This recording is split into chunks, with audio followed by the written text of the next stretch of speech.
Hello, welcome to the Southern Bible Thumper channel. I am aware that my makeup, fashion, and hair choices can be perceived as off putting, jarring, and even downright unpleasant. Please be assured that I am a person that finds it artistic to alter the appearance.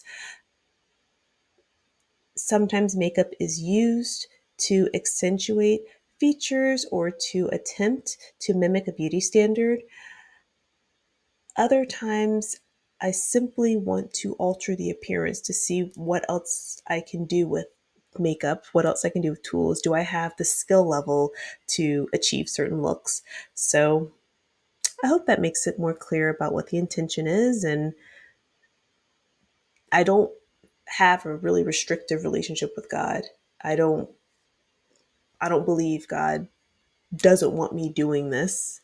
Now I do believe I have been it's been certain things about make sure you're not doing too much with cleavage and just show your neck up. So that's something that kept coming to me. Show your neck up instead of to your waist.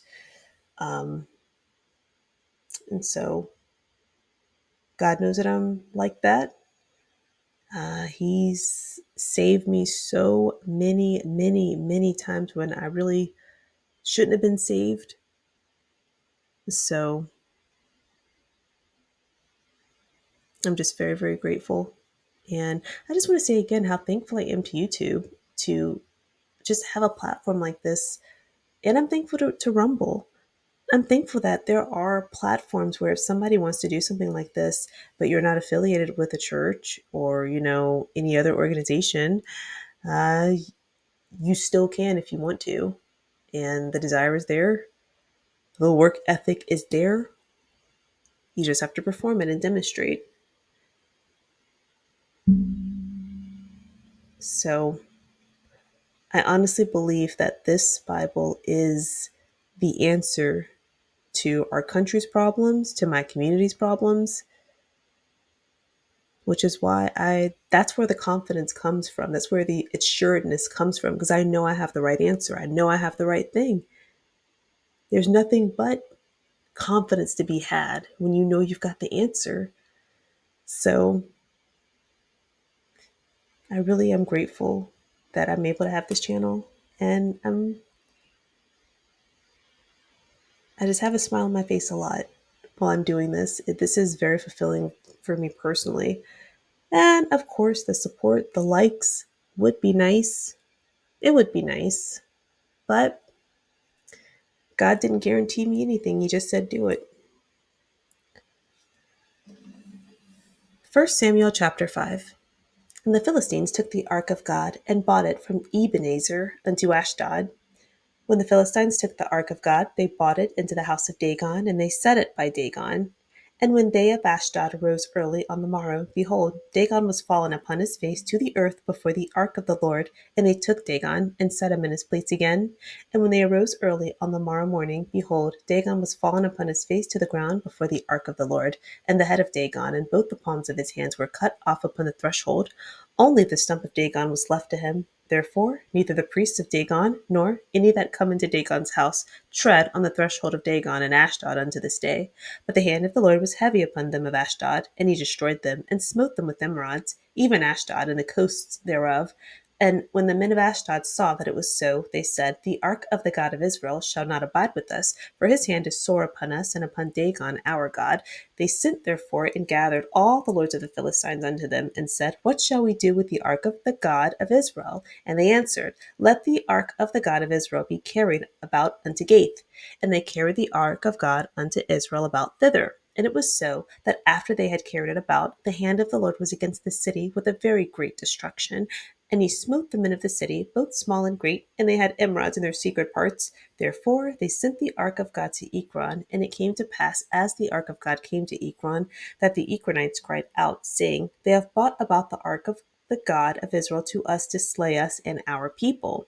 So they sent and gathered together all the lords of the Philistines and said, Send away the ark of the God of Israel, and let it go again to his own place, that it slay us not and our people. For there was a deadly destruction throughout all the city. The hand of God was very heavy there. And the men that died not were smitten with the emerods, and the cry of the city went up to heaven. Summarizing 1 Samuel chapter 5, I'd like to review a little of what happened in the last chapter. So the Philistines and the Israelites went to war, and the Israelites were decimated mercilessly. In the first part of the war, they lost 4,000 people. Israel decides they're going to get the Ark of the Covenant from the refuge city Shiloh from the priest Eli, because getting this ark will help them win. After they get it, the Philistines are even intimidated because they associate the Ark of the Covenant with the plagues in Israel, or the plagues in Egypt under Moses' leadership. So this is still a story from Moses that still the Philistines know about, and they're terrified. They go to war again with Israel, and the Philistines beat them even worse. So the second time they lose 30,000. The Philistines, 1, send them running for the hills. 2, they take the Ark of the Covenant. And 3, Eli, both of his sons, his daughter in law all die.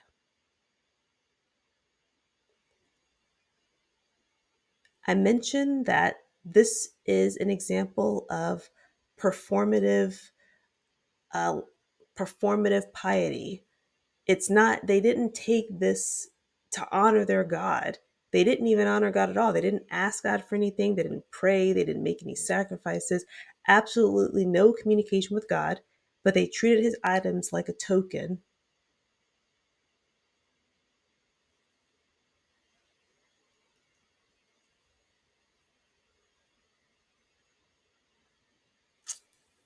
So now we're here in 1 Samuel chapter 5. The Philistines have control of the ark.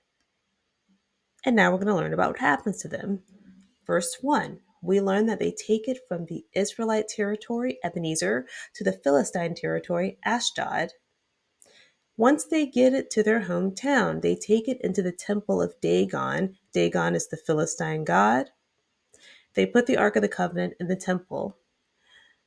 The first day, they find their statue of Dagon face down. They place it back upright. After that, they find that the statue had fallen face downward in front of the ark of the Lord, and the head and the hands were cut off and laying on the threshold or the boundary or the doorway. And then it says only the trunk of Dagon was left to him. So this wording suggests that the head and the hands were not only cut off, but noticeably a distance, a noticeable difference away from the trunk of the body. However, the Philistines decided that this would be a custom now to not enter that same threshold or that same doorway where Dagon was found on. But that wasn't all. In verse 6, we learn that these people were afflicted with growths, or they had some sort of skin illness. The word emerald is used in the King James Version, but if you compare the other versions, you just see tumors. We go to 1 Samuel chapter 6.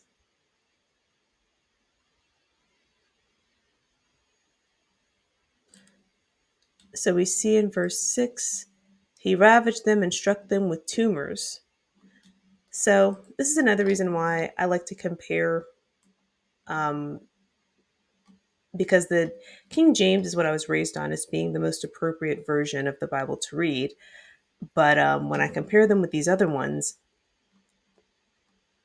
I just see little things like this, which just something that's good to know.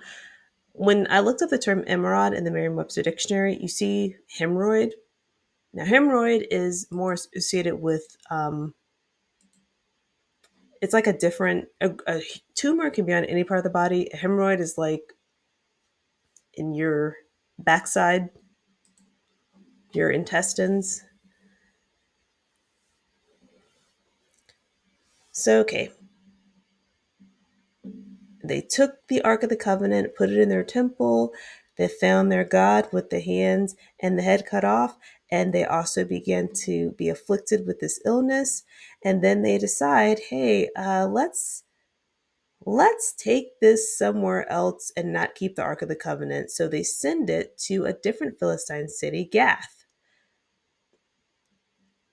Gath in verse 9 already had a great panic when they had this uh, ark sent there.